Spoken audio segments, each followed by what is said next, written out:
Thank you for being here. So if you would just give us a little backstory of your journey and kind of how you found Amen University and then Amen Clinics and how it's been helpful to you and the population that you serve. Oh, okay, great.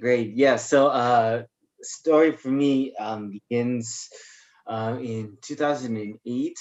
And so in 2008, I was assaulted and I had been pushed off a balcony. And so I had fallen about 48 feet, I believe is what it was. So I had fallen this high amount, this far distance. And upon impact, I fell on my back, popped my left lung with pneumothorax, and then I whiplashed my head on the ground.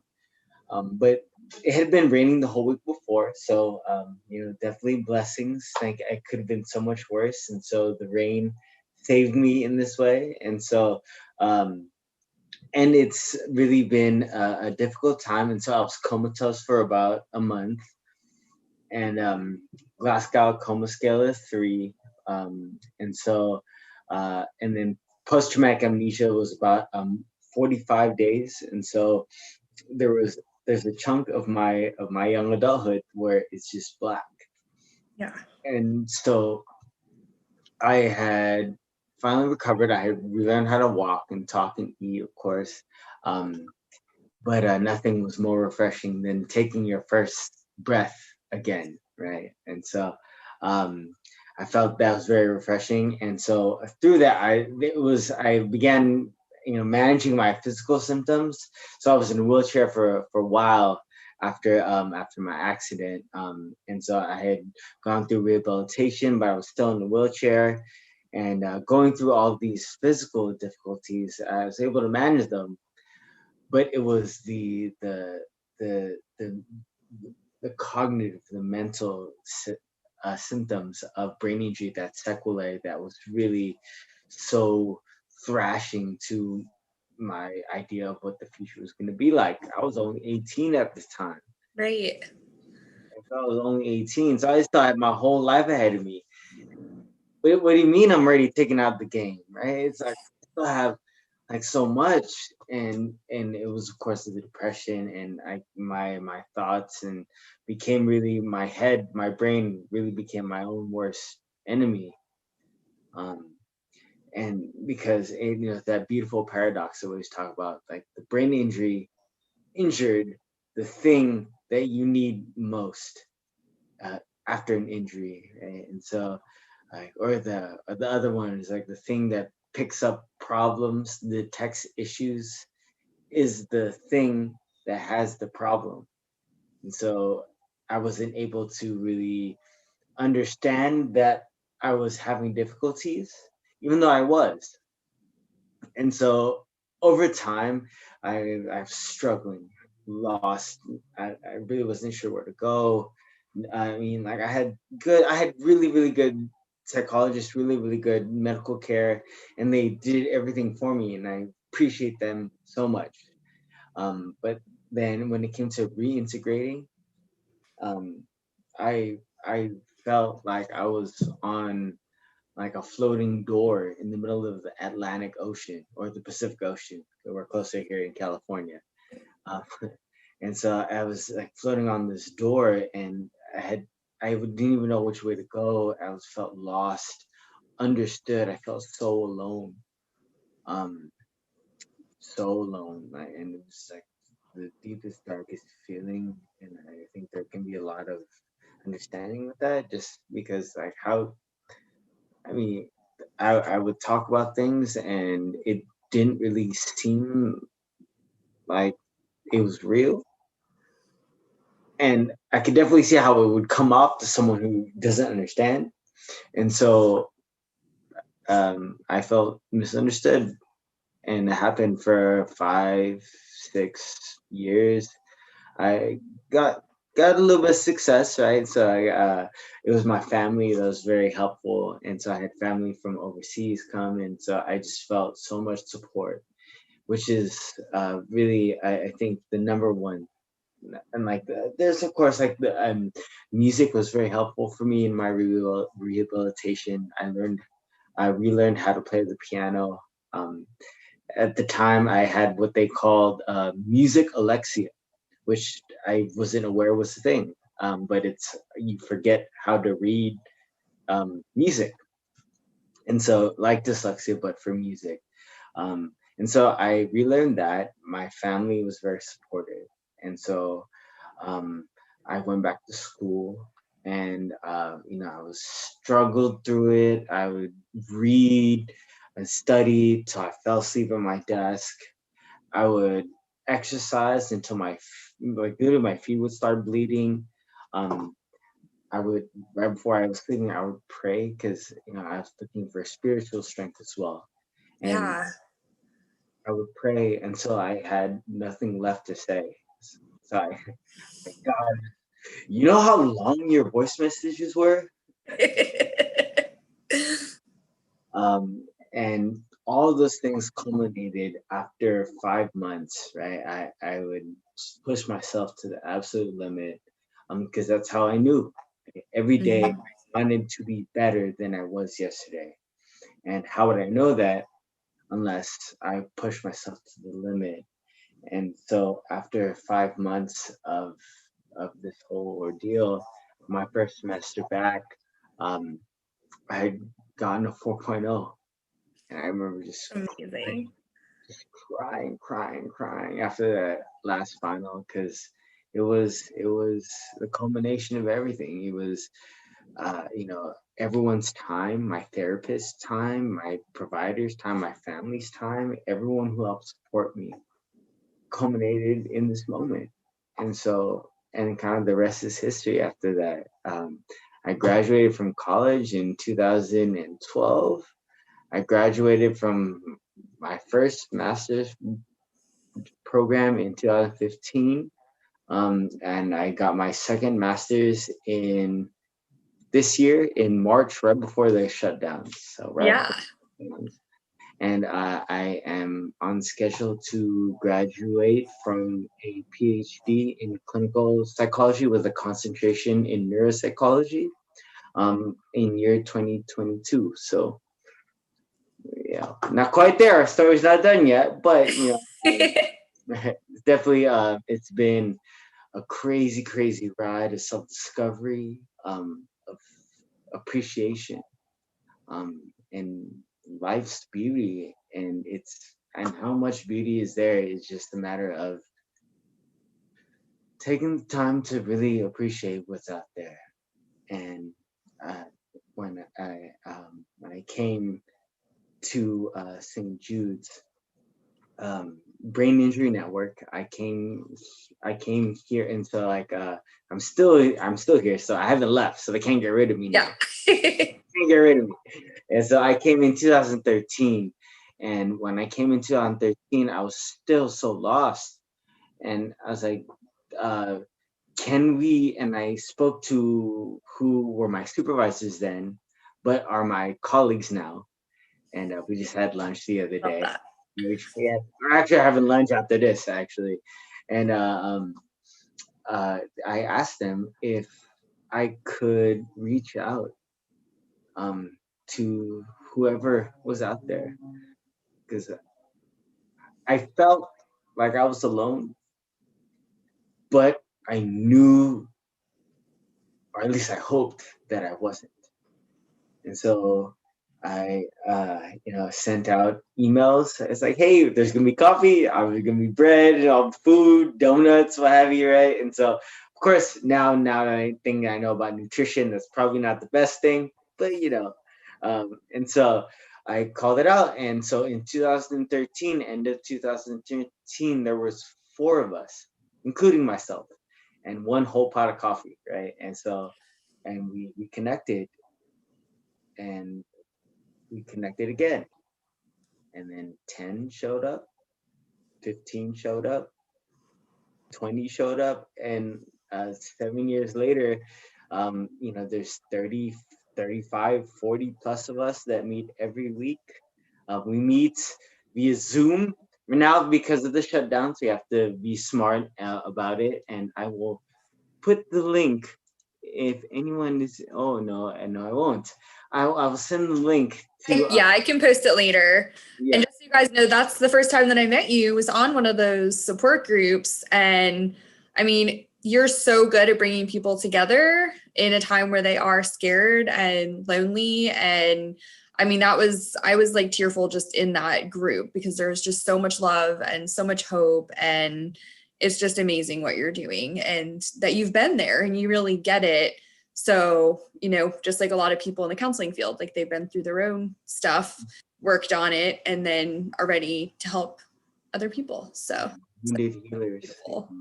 Right. Yeah. And then through that, it was, and so so now it's this thing, it's every week, 35, 40 plus people, however many, and it started off, there's like 3 other people plus me. And so, and it came from the idea that the hope really that there's, I'm not the only one. I'm not the only one. Right. And I had you come out and bless us all with the information, great information, and was able to get hooked up with Amen University or Amen Clinics through through Katie, who was brought to our family, as I'll refer to it as our family, because that's really what it is to me.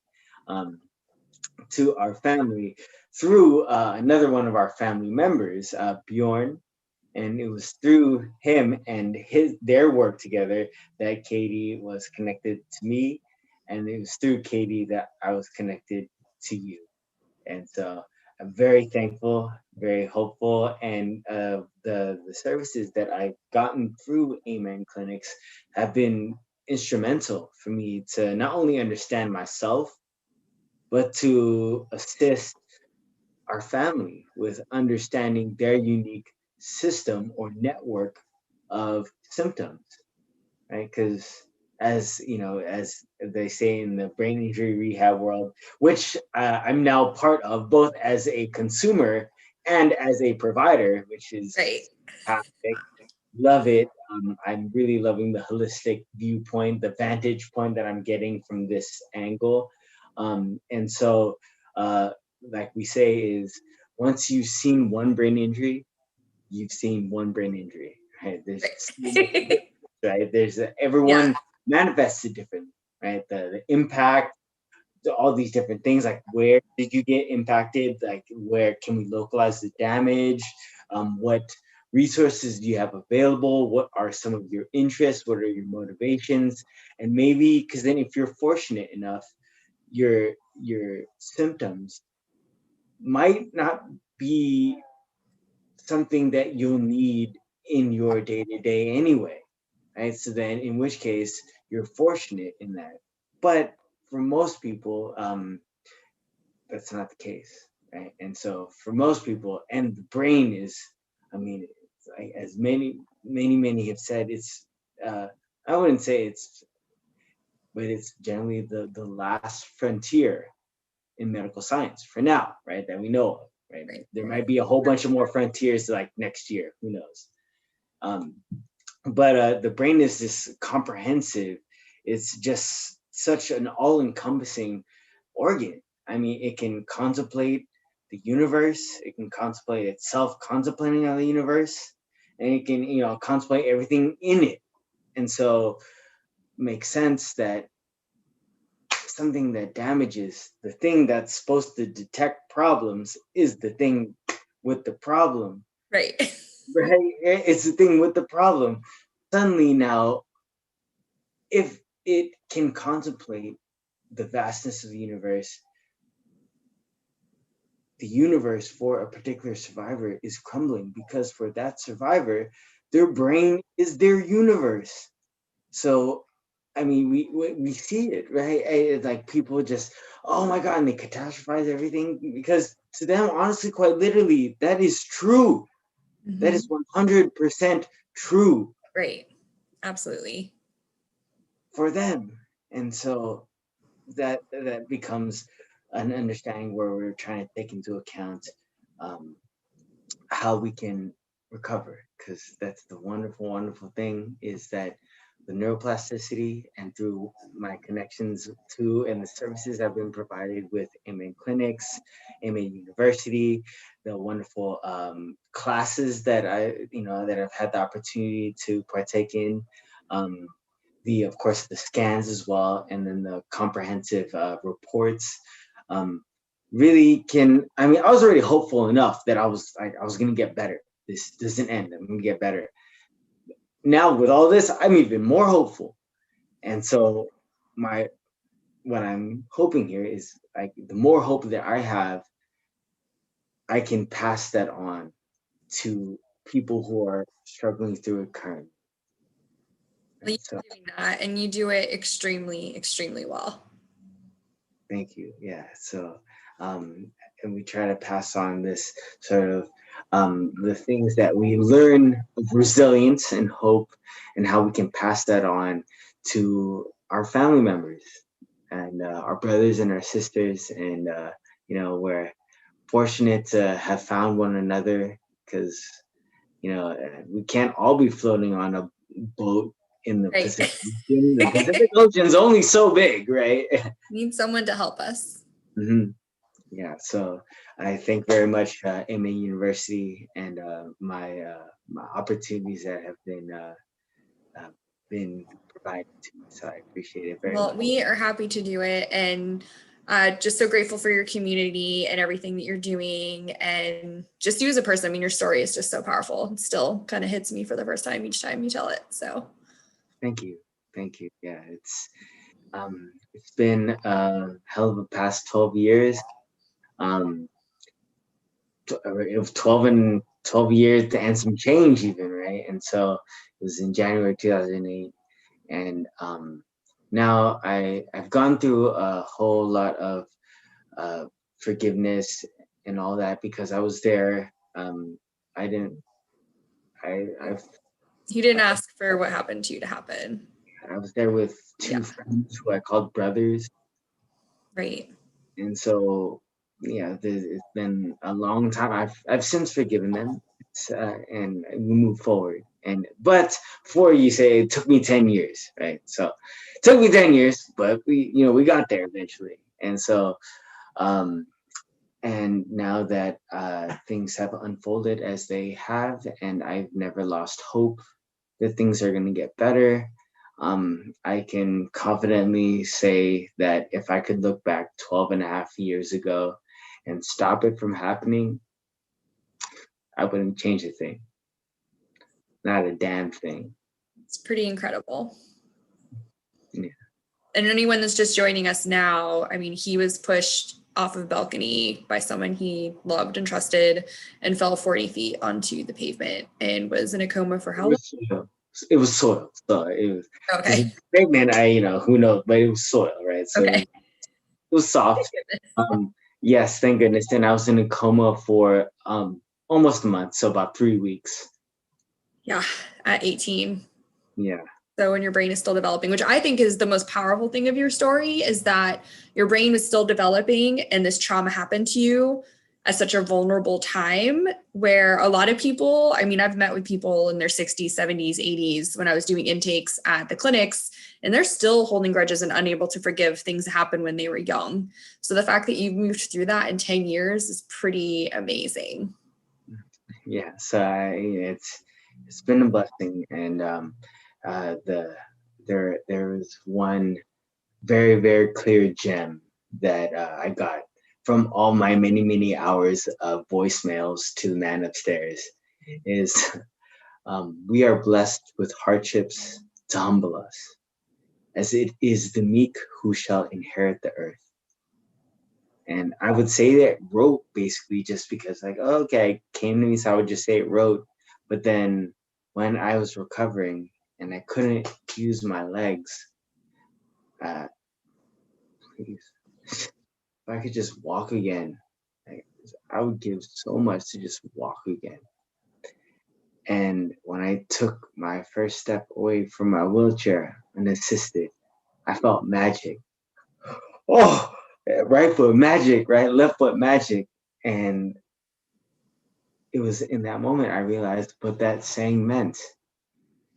is through my hardships that I inherited a lens of the deepest appreciation. And so now I take the stairs everywhere, right? If I'm on the whatever floor, 16th floor, I'll walk every one of those steps gladly. I love that. I think that's a good ending note, don't you? And Yeah. that actual like thinking of you walking up the stairs and just like how much that's in line with just kind of your journey. Mm-hmm. Yeah, and it's been fantastic. And Thank you. also, yeah, and I guess one thing too is the concussion recovery course. Yeah. Yeah, I mean, yeah, as I do want to just say that the concussion recovery course at Amen University is very good. They walk through the however many modules it is. There's a thematic sort of unifying across all of the modules. The the bright minds risk factors, and so from our family, the two risk factors that were most impactful to understand and control in the overall rehabilitation approach is sleep and mental health. So sleep well and smile. So a lot of populations, that's the last thing that they focus on are those two things. So thank you for saying that. That's really cool. Mm-hmm. Thanks for having me. You are so welcome. Thank you. It's always so good to see you. Always a pleasure. Happy Friday.